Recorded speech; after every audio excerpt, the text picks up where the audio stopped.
Hi, my name is Francesca, and this is Critical Babe Theory. Welcome. Today I have my guest, Léonie Weerakoon. Yes. Scientist, investor, background in finance and research. Mm-hmm. But then you, as somebody who's never had a regular 9-to-5 job, you have to tell me more. Give me more information. Well, excited to be here. Thank you for coming. Thank you for the invitation. I am a researcher and investor at the intersection of ecology, economics, and innovation. Okay. Okay, there's going to be a lot of words. There's going to be a lot of term defining here from me as a heavy business lay person in order to understand these things. But I guess I want to start with what's your, I don't know, can you give us your background, how you got here? I know it's a circuitous. Yeah. That's a great question. So how I got here specifically with the scientific aspects, I have a background in human ecology. I'm a human ecologist, as well as in fashion design, conservation, and illustration. What is human ecology? Yeah, so human ecology is we're generalist scientists that identify and study how human behavior is impacted or how our environments can shift so we're almost like behavioral scientists, but around ecology. Like, how does our environments and how does our ecology shape human behavior? Okay. So I describe it as we unveil the invisible threads that bind humanity to nature, really. So human ecologists can actually work across any sector. Okay. And can choose their field of study, which could literally be, I'm not saying that anyone would do this, but how do bananas impact human behavior? So for sure. Totally. So I chose specifically, I actually just started, re-entered the space as a researcher about 5 years ago. So I actually wasn't really practicing, even though that is one of my backgrounds. Got it. Formally. Formally meaning school.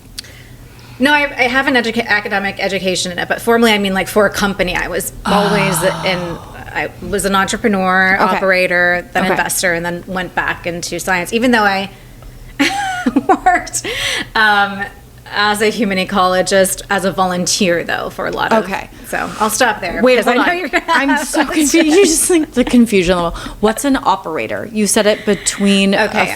What's an operator? So operators... in corporate structures, you might have a COO, Chief Operating Officer, who is responsible for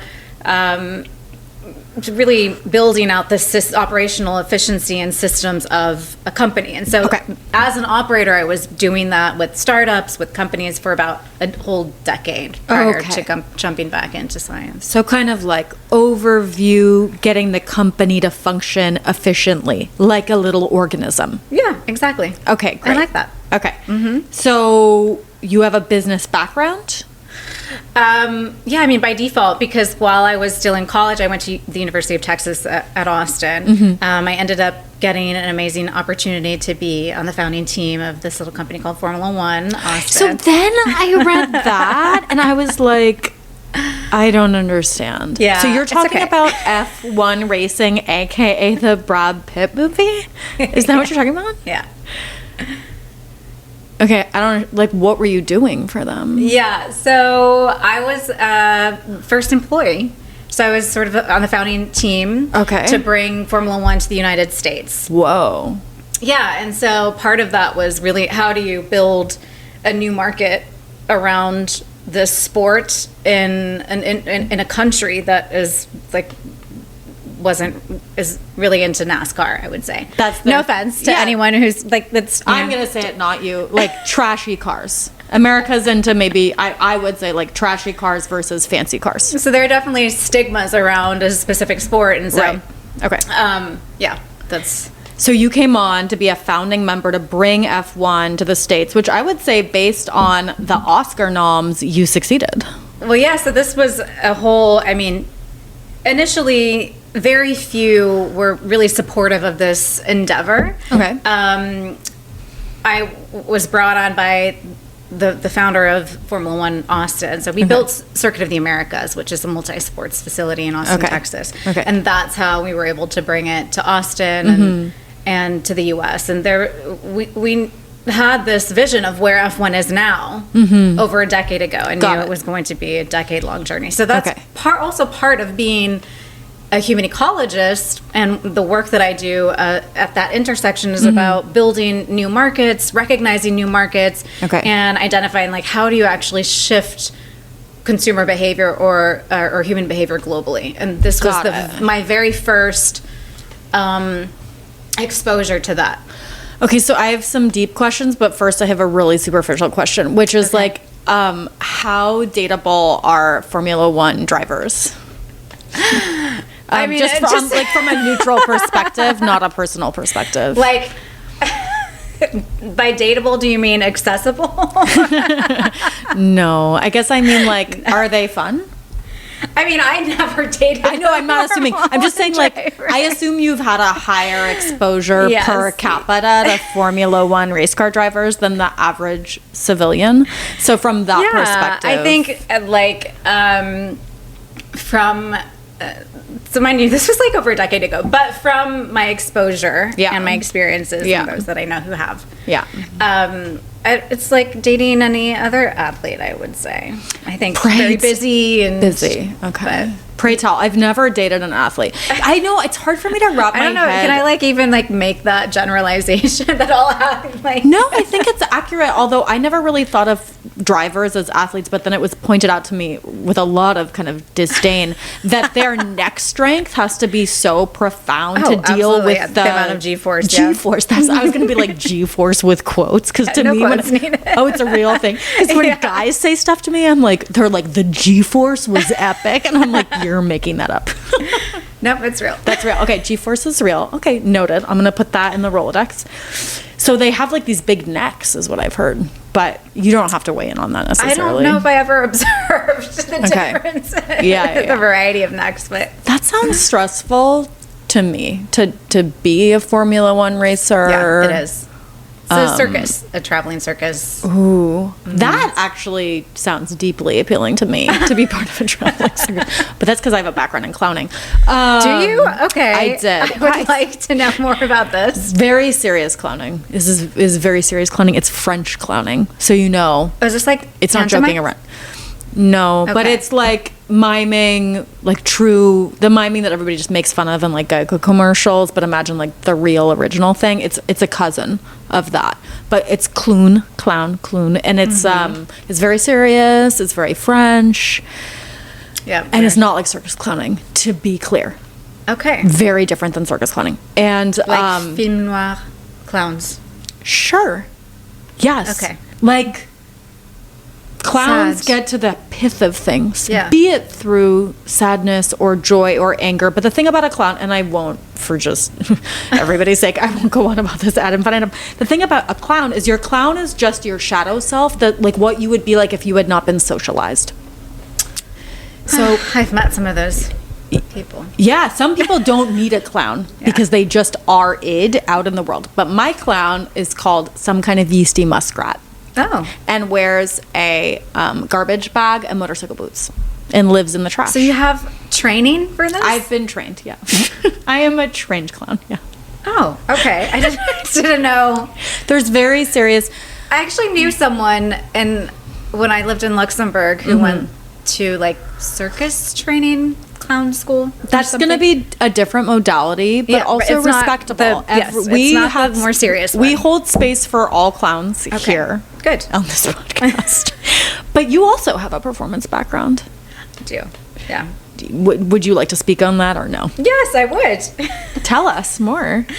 Well, I'm an actress. I don't know if I feel sometimes I'm like, can I call myself an actress? But yes, I do get paid and I get to act in commercials. I mean, you're doing a lot better than most actresses. So, you know, I do have an agent, a few agents. So yes, I'm an actress. I have a background. I did musical theater when I was younger. Okay. And because of my creative arts background and design, and after being in such a like serious environment in science and finance for almost over a decade, right around COVID, I realized that I just needed to get some fun back into my life, and acting was that way to do that. So I picked up acting, and I've now done like over 40 to 50 different gigs, and oh my gosh, mostly like a lot of voiceover, some short film, lots of commercials, fab things. Yeah, absolutely fabulous. And you find acting, the grind of acting, to be a break from the world of finance? Absolutely. Gosh, I can't even, the idea of me leaving the world of acting to go into finance for a break is so mind-blowing. I can't even really wrap my head around it. Okay. So acting is the break, right? Yeah. I'm just trying to like imagine if I were doing your journey. Yeah. Oh, like reverse? Yeah, reverse journey. That sounds hard. Ew. So but can I ask, like, what's finance like? Well, so I come from private equity and venture. Okay. And I really enjoy it because I get to identify, again, my whole thesis is about bringing new markets to realization and identify new innovations that could ultimately take over entire industries globally within a matter of like a decade or so. So to me, it's really fun. It's like being a detective almost. I like can source and identify ways that we can really shift global behavior in an area that I'm really passionate about, and that's conservation, sustainability, and the environment. Okay. I'm passionate about it to a fault, I would say. Like, what's the fault? I can't get away from it. Like, how would one get away from it? It is the world in which we live, the air which we breathe. Yeah, sometimes I think like, okay, what if I had only done, acting or stayed with design? Would I be, well, I mean, that's actually part of the reason why I ended up getting into conservation, because of fashion design. But it's, what you don't, what is it? What you don't know. You don't know what you don't know? Yeah, or you're almost ignorant to the world if you don't know what's happening. But then once you actually see the world and how the damage that we cause to it, you can't unsee that. And then, at least for myself, I've become such an activist for the planet and for humanity. So mostly really for humanity. I think that's the reason why I do one for the animals. Right, not like for some abstract, perfect environment. You know what? Yeah, no, I don't believe in that. But yeah, that's not real. I mean, but here's my problem, which is a form of like nostalgia. I had a very concrete example of what you're talking about, where when I was in 2017, at the time my ex and I, or we were together, we got a house upstate. And I remember when I first went upstate and I looked at the nature, whatever, the environment up there, I was like so enamored of it. And I was like, oh, it's so beautiful. And then I did a bunch of reading, and I, through my reading, realized that the forest there had been clear cut, not once, but twice, right? And so suddenly I had new eyes on this environment, this place that had once seemed like pristine, in quotes, pristine and untouched, and some idea of capital N nature. Suddenly I saw it with these different eyes, and it looked like polluted to me because I could see the world in my mind's eye that maybe once had existed there that was now forever gone. Yeah. And I found that dichotomy to be incredibly painful. You know what I mean? But I think that this is like with me also I'm obsessed with conservation, and I was relating to you had some writing, an essay about like waste, like reducing waste, and I think you mentioned, I remember this chick who would go around with a mason jar with her trash for the last, how many years was it? I wrote that a while ago. 4 years? Was it 4 years? And I don't know how she would have done that. I'm trying to be super mindful, and like it's hard. That's an extreme sport of conservation and sustainability. Even if you fly on a plane or so, like, you're getting waste. Maybe she wasn't traveling a lot, but it's impressive. I would assume. I'm very impressed. Yeah, I was impressed too. But sometimes I've found the extent to my desire and my anxiety to not create waste or create a carbon, what would you call it? A big carbon footprint. I've like kind of gone into the realm of insanity and narrowness, and it's like a delicate balance between the two. How do you do it? I mean, I do it by just being aware that I'm not perfect and I can never achieve that. I mean, I fly, I travel a lot, but in areas that I can control, like waste management and the foods that I bring into my home, I try to be extremely diligent about that. And to the point where my partner is almost the opposite. And he didn't start like recycling and composting until he met me, and to him it's this like inconvenience, but to me it's the essence of who I am. Like, how could you not compost? I take joy in taking my compost. I used to take it to the market, and now thankfully we have a compost bin at where we live, but I go to the zero waste store, which is just, I mean, it's like a 10-minute walk, and I make sure I go. He makes fun of me. He's like, I'm like the jar lady, and I go with my jars. I'm the jar lady too. But I enjoy that because I know that I'm doing my part in areas that I can, and I was practicing vegan for years up until COVID, and then I did it during COVID. It was really difficult for me because being Luxembourgish, we had a lot of Bavarian food, lots of meats and potatoes. So I grew up in Europe, and then my roots in Sri Lanka don't really eat much meat, but it's been challenging. I was in Japan, and I was consuming a bit more meat than I wanted to, but yeah, I mean, we're not perfect, but the important part is to create change when and where we can. So I also was vegan for many years. I am not anymore at all. Wait, this is so embarrassing. Luxembourg is a small country. It is. And you're saying it's related to Bavaria, so it has something to do with Germans? Well, we eat a lot of Bavarian food. It's a lot of meat and potatoes. Got it. Okay. Yeah. It's between Germany, France, and Belgium. Got it. You knew that. I may have known that at some point, for sure. What's it like there? What's up there? Yeah. What's it like? Well, so I have so many fun facts about Luxembourg. We're the smallest and wealthiest country in the world per capita. More than Monaco? Per capita. Per capita. Got it. Yes. It was amazing growing up. We gain independence at like age 5. I mean, you can go. There's just. I lived a very free, independent. Like, I know everyone says America, the land of the free, which to an extent, yes, but like. So you're saying that like childhood is much more constricted in the United States? Absolutely. How old were you when you came over? 17. 17. Mm-hmm. So you were a full-fledged individual. I was an adult, yeah. Wow. And then, but did you come in high school, or did you come to go to UT Austin? So, trigger, yeah. Okay. PTSD. Okay. So I came to, I did my final year of high school in Austin. That's rough. Because when I arrived, a lot of even though I had already been taking college courses in Luxembourg, I mean, because the class that we take are the equivalent of college curriculum. The Texas government in Austin AISD did not accept my credits. And it was ridiculous because I learned many subjects in multiple languages. And how many languages do you speak? I flew it in 4, but then studied about 10. Like, we just can't give her a GED. No, and then that was when I was introduced to what multiple choice was. I never knew about that before.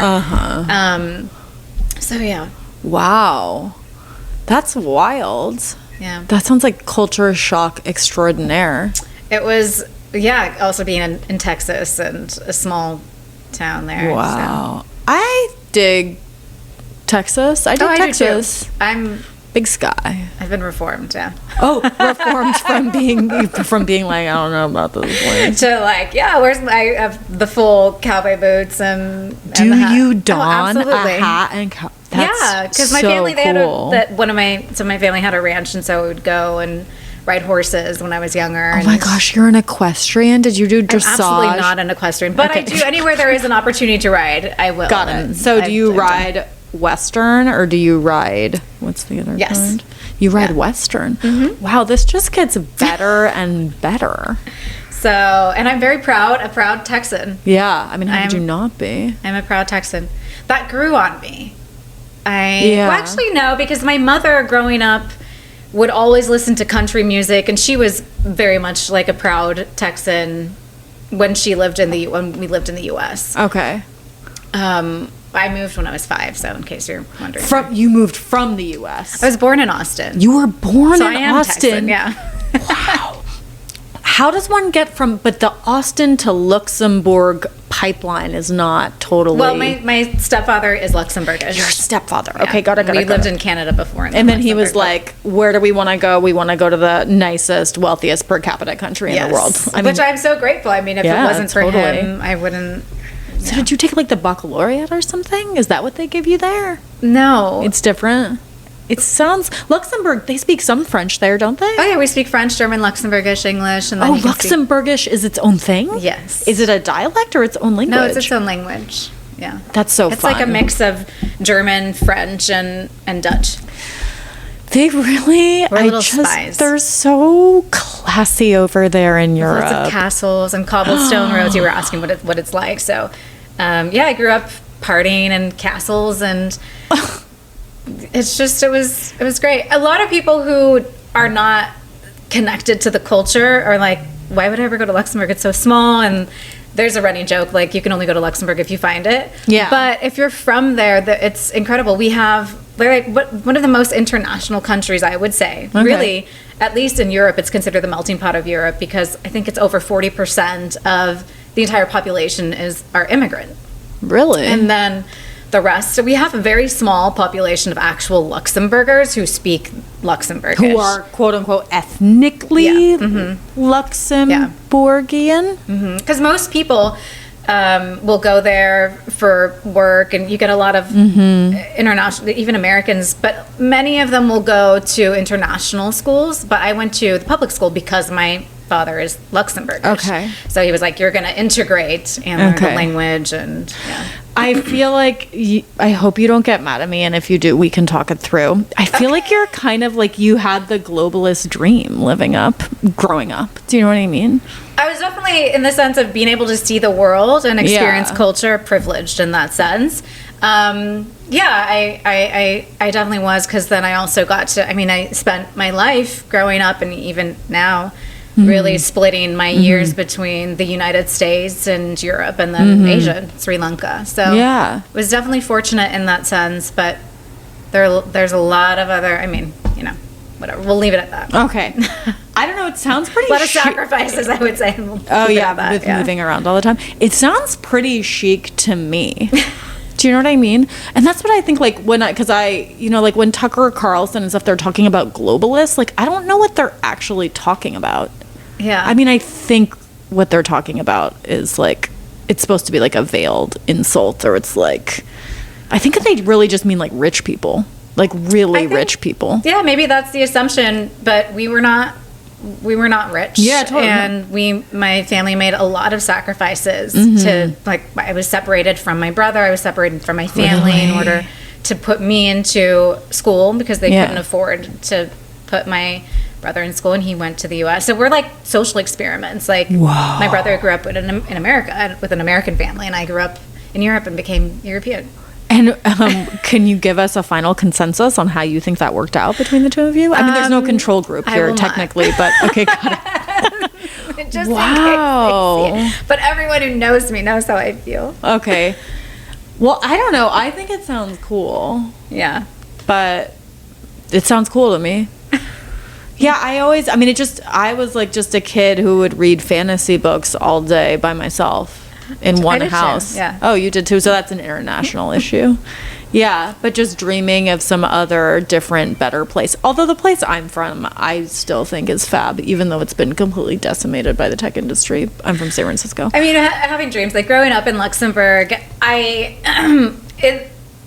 the act of living, it was very, very difficult, very challenging for me. Going from not understanding a language to communicate with my hands and feet, and then adapt, and then I became like one of the top in my class and across many languages, and it's a lot of hard work. Went to school on Saturdays. Can you believe that? What? Yeah. And so just a Sunday off? Yeah. Was it like every Saturday? Every other Saturday. Yeah. That's That's too much. I think Luxembourg was like testing this out. We had That's like shocking. What is Tuesdays it, China over there? That's crazy. Yeah. Even like we would have to get to school and like, you know how the blizzard that we had? Yeah. That's nothing. That was like common. And so I would have to walk to the bus stop, take a bus to the train, from the train, take another bus, and then walk all before like 7 a.m. It's a snowy place? Oh, yeah. Yeah, we get all seasons. I really don't know anything about it. Okay. Do they have fondue there? Of course, yeah. But it's not like Swiss. Bien sûr. It's not like Switzerland. No, okay. But we do serve fondue, yeah. Okay. But we have other delicacies that are more Luxembourgish. Okay, wow. But before I show too much of a yokel, what I am, I guess, so what the loose topic of our conversation today is sort of like, this is me trying to integrate science. So hard for me. I got made fun of a lot in science class growing up. Well, there's just one story that's not even that good. I won't even tell it about how I got made fun of. But so you work,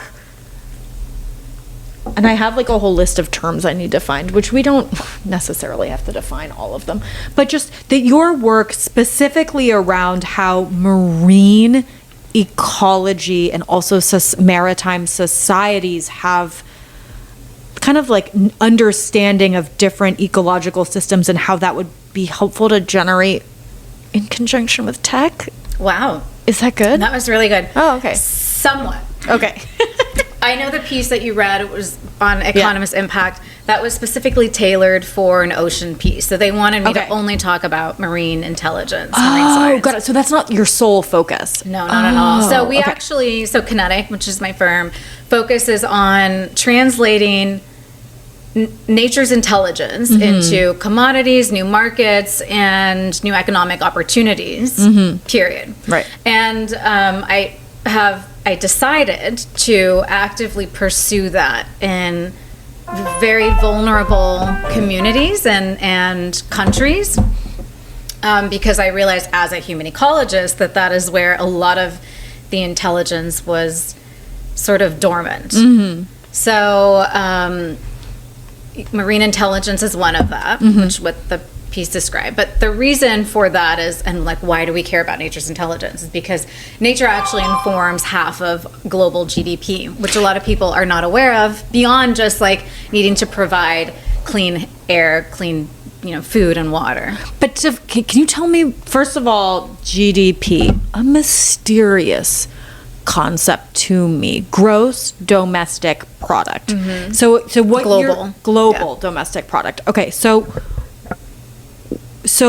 what I'm speaking of the global thing. Okay, so what does that mean? So if meaning like let's say half GDP is computers, I'm making something up, then the other half would. So about you're familiar with the Industrial Revolution? This is honestly the level. This is the level we need to be operating at. I have heard of the Industrial Revolution. Please walk me through it. Even to make it more simple, we live in a society that in order to create economic wealth, what do? How do we do that? We sell things. We sell things. We have to create commodities and products. Okay. In order to sell, like we're constantly building things that we can sell. Right. And in a world, and how do we build these things?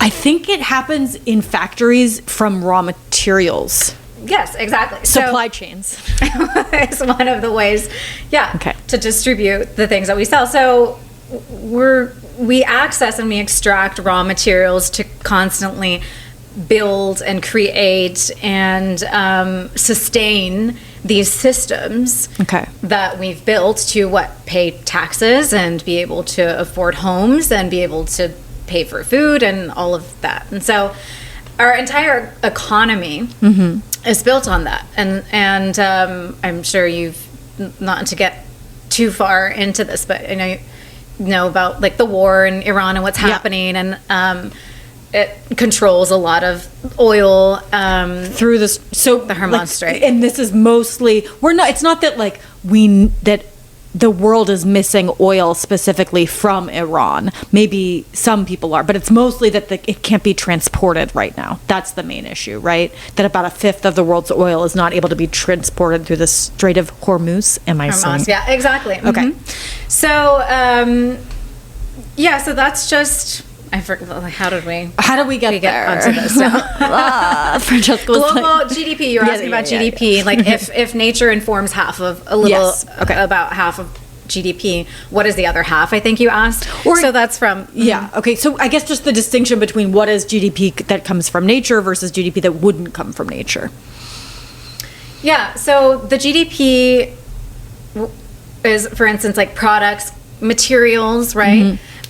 Fabric. This all comes from nature. Mm-hmm. Food, agriculture. Mm-hmm. But beyond that, even deep technology. So specifically in this area that I sort of work in, around nature's intelligence and innovation, there's a sector that has been rebranded as biomimicry technology, which is mimicking biodiversity.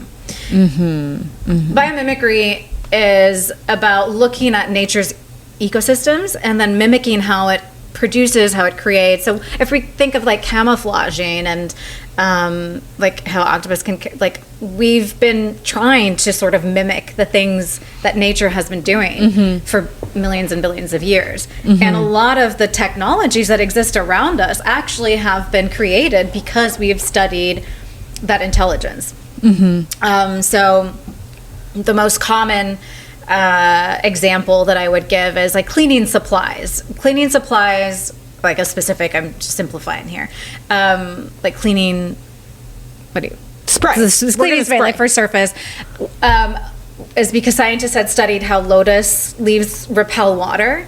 Even like the sticky notes were created after a scientist, I think, seeing how burrs got stuck on a dog or so. Okay. And it was like by accident that they created this. Diving wetsuits have been mimicked after how shark fins. Wind turbines were created after studying how whales move. We've even created, we're looking at how manta rays, for instance, are able to like self-heal.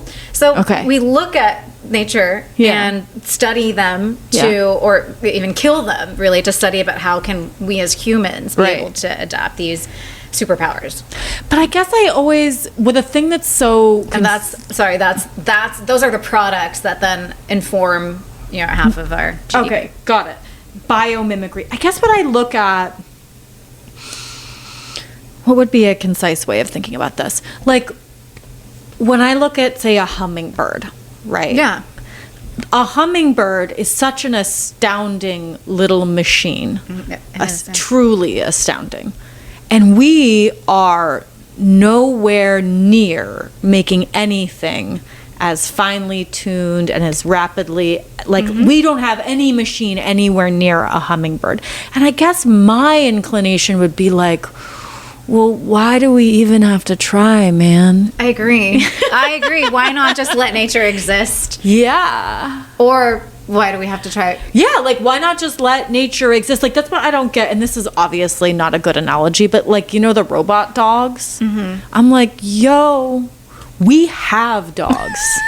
Like, why or the robot do we need a women? Sure, another one.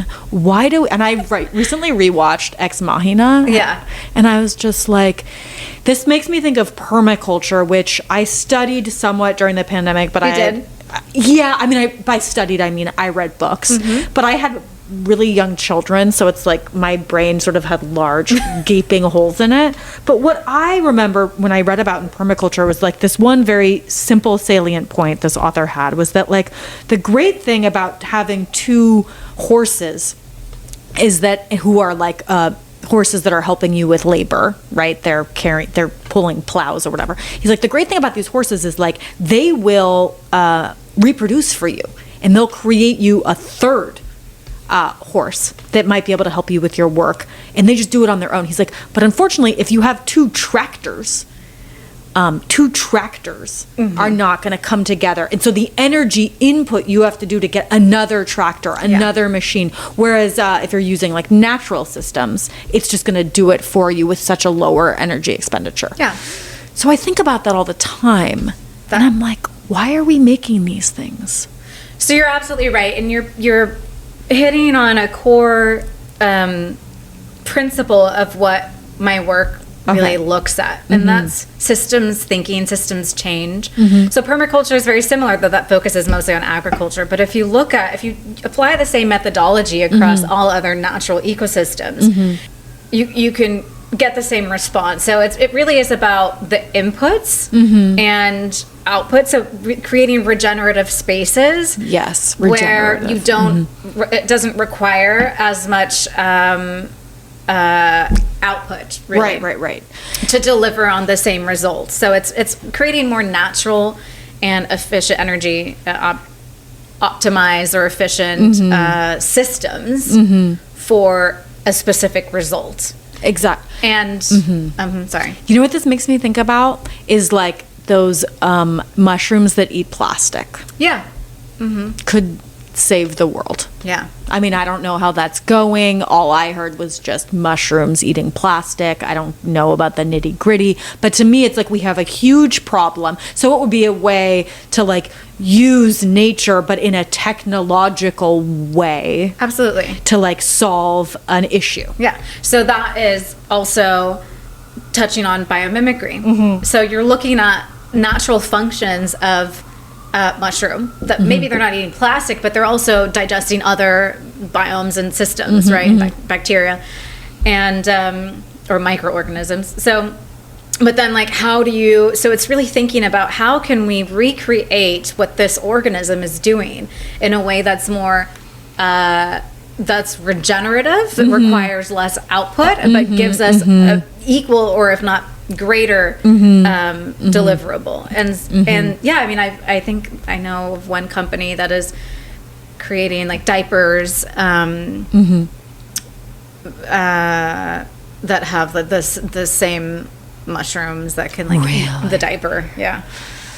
Fab. I mean, then you can go down the rabbit hole. I used both cloth diapers, but then I went to compostable diapers. But then in order to compost those diapers, you had to send them in the mail to somewhere across the country, and to send soiled, heavy diapers, the amount of weight that causes. Yeah, and then, so it's like, there's like, I just think that, I mean, unfortunately, or not unfortunately, but like so many of our solutions are going to be local. Do you know what I mean? Yeah, and that's the thing about practices where a lot of people are, don't believe in recycling because the system,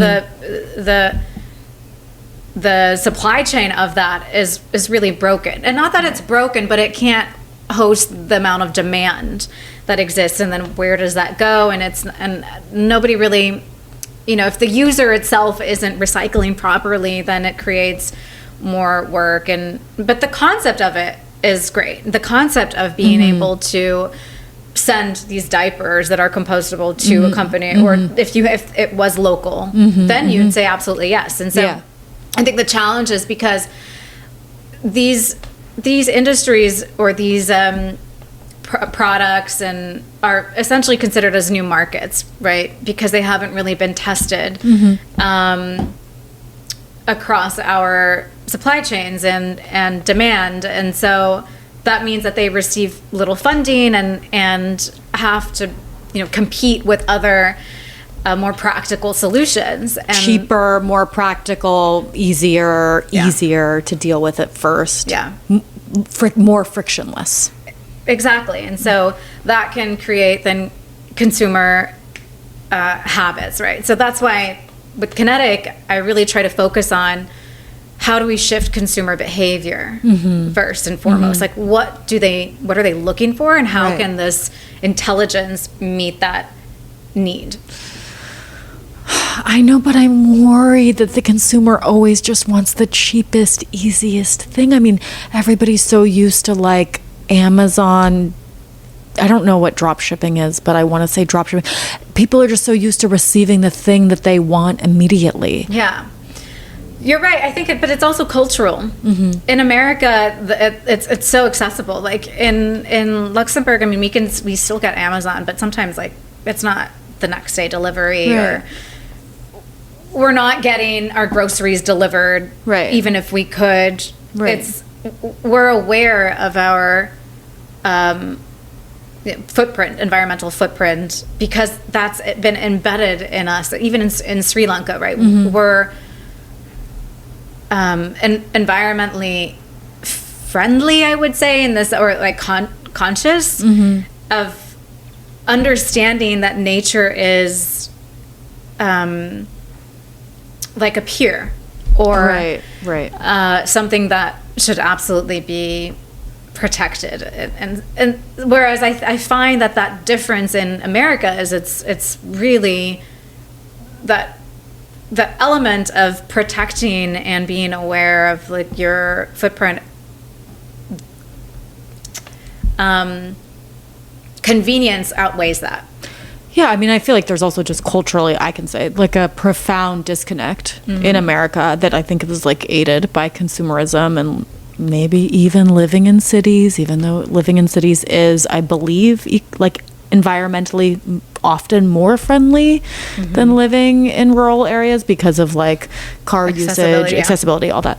But like, I do feel like we've become, in American cities or whatever, have been like come divorced from the consequences of our consumerist actions. And I think it makes it, but this does make me think, and we're going to take a break in a second. So of course I'm going to bring up like a huge problem, and then I'll be like, and we'll be right back. But, it does make me think. I've read some critiques, of which I've retained very little, about how kind of the conservation ethos is like unfairly transferring the responsibility onto the consumer, whereas it's really kind of the large corporations hold so much power that we shouldn't really be putting it on the consumer. I don't know. Do you have any thoughts about that? Yeah, I mean,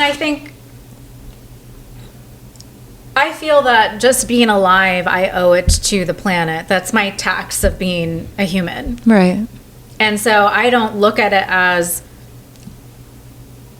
I'm being poorly or unfairly treated, because no one's forcing me to be sustainable. At the end of the day, it's my choice. Right. I could just choose not to do it. But I innately cannot do that, because I care about animals. I care about the planet. I care about people sometimes. I just care to a fault. Yeah. And I agree. I definitely feel that governments should be taxing corporates and should have more stringent policies.